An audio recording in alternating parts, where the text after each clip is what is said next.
क्या आपने कभी सोचा है, प्यार में इतनी गहराई से समा जाना कि आप अपनी पहचान खो दें?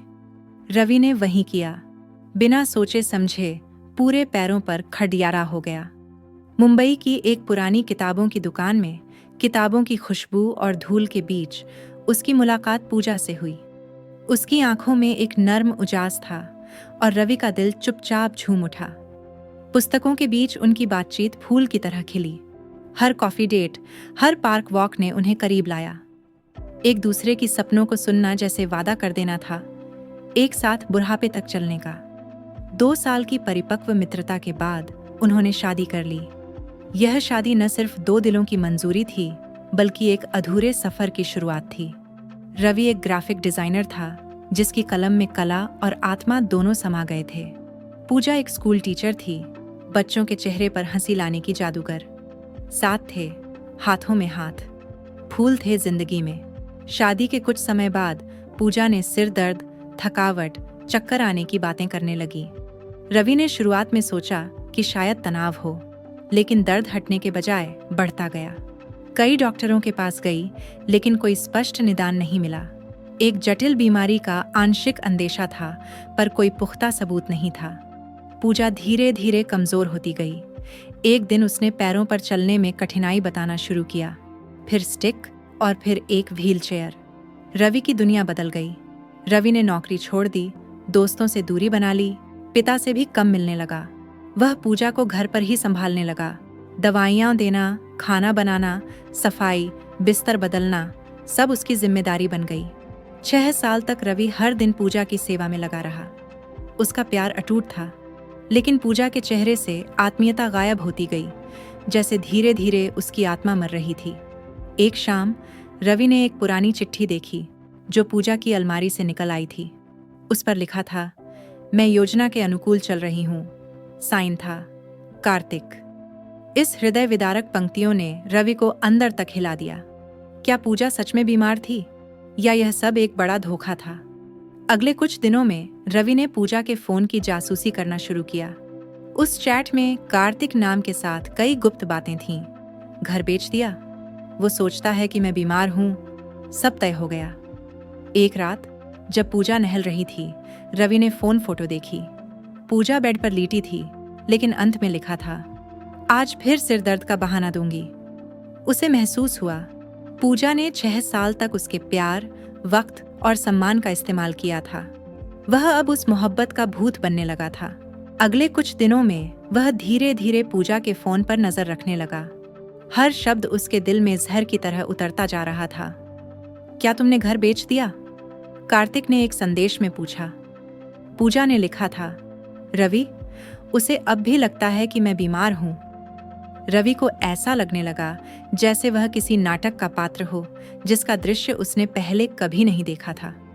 एक रात जब पूजा बाथरूम में थी, रवि ने उसका फोन देखा। स्क्रीन पर एक तस्वीर दिखाई दी। पूजा बिस्तर पर लेटी हुई थी और उसके नीचे लिखा था, आज मैं फिर से सिर दर्द का बहाना बनाऊंगी। उस तस्वीर ने रवि का दिल तोड़ दिया। उसे समझ नहीं आ रहा था कि किससे पूछे, पूजा से, खुद से, या उस ईश्वर से जिस पर वह कभी विश्वास करता था। रवि की आंखों में उन सभी रातों की तस्वीरें घूम गईं जब उसने पूजा को दवा दी थी, उसके पैरों की मालिश की थी और उसने कहा था, तुम्हारे बिना मैं मर जाऊंगी।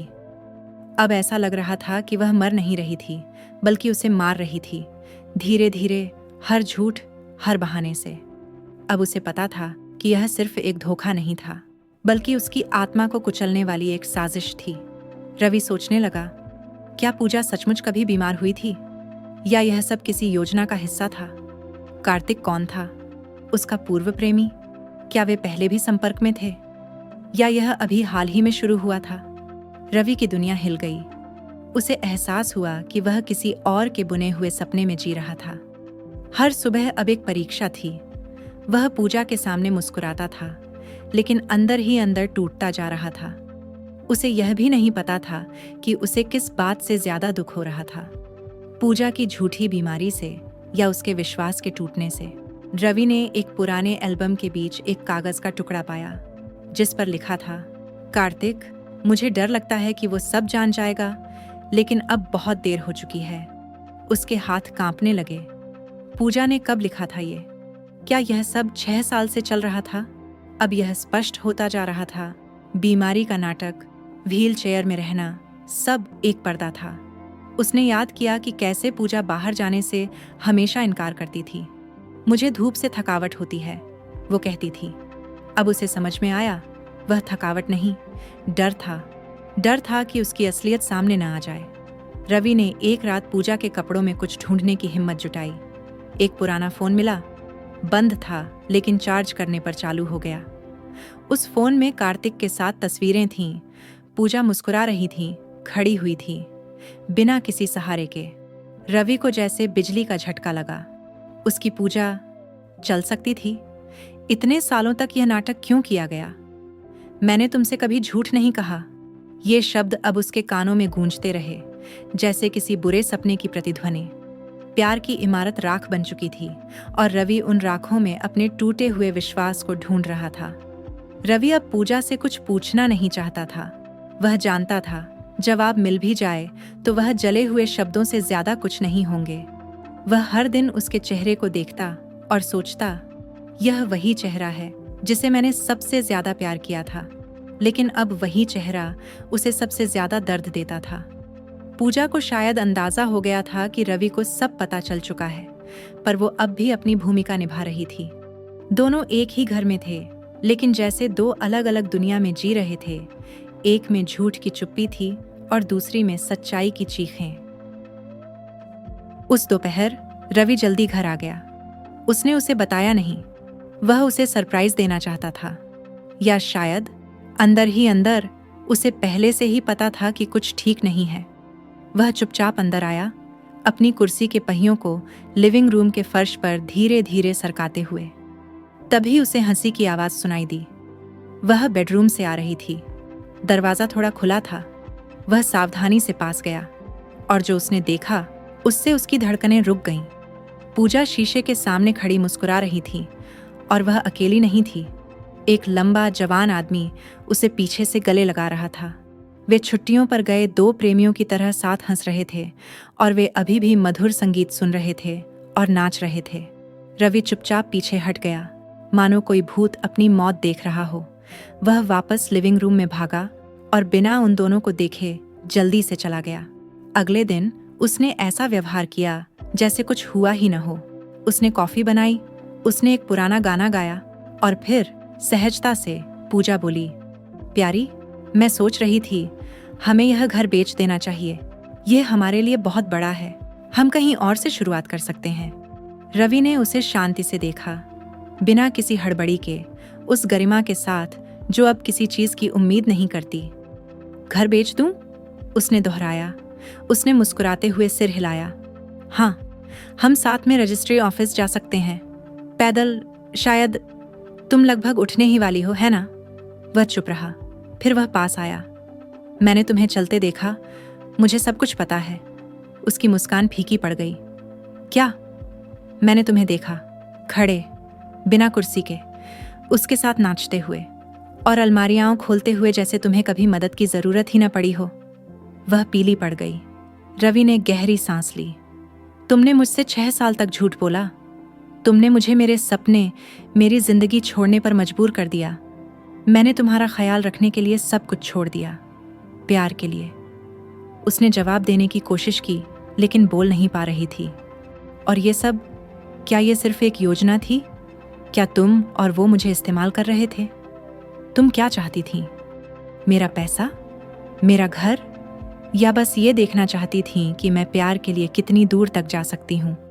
पूजा ने अपना सिर नीचे कर लिया। उसके पास छिपाने के लिए कुछ नहीं बचा था। मुझे ये जिंदगी नहीं चाहिए थी। मुझे लगा था कि ये बस कुछ ही पलों की है, लेकिन फिर तुम रुक गईं और मैंने ये सब चलने दिया। और अब?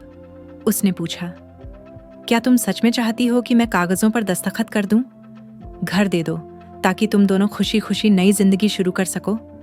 उसने अपना बचाव करने की कोशिश की, लेकिन बहुत देर हो चुकी थी। रवि मुड़ा, कागजात लिए और उन्हें मेज पर रख दिया। तुम्हें कोई और बेवकूफ ढूंढना पड़ेगा, ये तो थक गया है। और वह चला गया, बिना चीखे, बिना रोए, किसी ऐसे व्यक्ति की ताकत के साथ जो आखिरकार आजाद हो गया हो। अगले महीनों में रवि ने घर बेच दिया। पैसों से उसने दूसरे शहर में एक साधारण सा अपार्टमेंट किराए पर लिया, एक ऐसी जगह जहां उसे कोई नहीं जानता था, जहां वह बिल्कुल नए सिरे से शुरुआत कर सकता था। उसने थेरेपी शुरू की, उसने पुराने प्रोजेक्ट्स पर फिर से काम शुरू किया, उसने अपने दफनाए शौक फिर से खोजे। यह आसान नहीं था, जख्म अभी भी थे, लेकिन हर छोटा कदम उसे उस बुरे सपने से दूर ले जाता था जो उसने जिया था। वह बदला नहीं लेना चाहता था, वह शांति चाहता था, और आखिरकार वह आनी शुरू हो गई। आपके बारे में क्या? क्या आपने कभी किसी ऐसे व्यक्ति पर भरोसा किया है जिसने आपको बर्बाद कर दिया? अगर आपको ऐसा कोई झूठ पता चले तो आप क्या करेंगे? हमें कमेंट में बताइए। और ऐसी और भी सच्ची कहानियों के लिए चैनल को सब्सक्राइब करें, जो हमें सोचने, महसूस करने और जगाने पर मजबूर करती हैं। कभी कभी सबसे बड़ा सबक उनसे मिलता है जिन्होंने हमें सबसे ज्यादा धोखा दिया है, क्योंकि यहीं हम सीखते हैं कि हम असल में कौन हैं।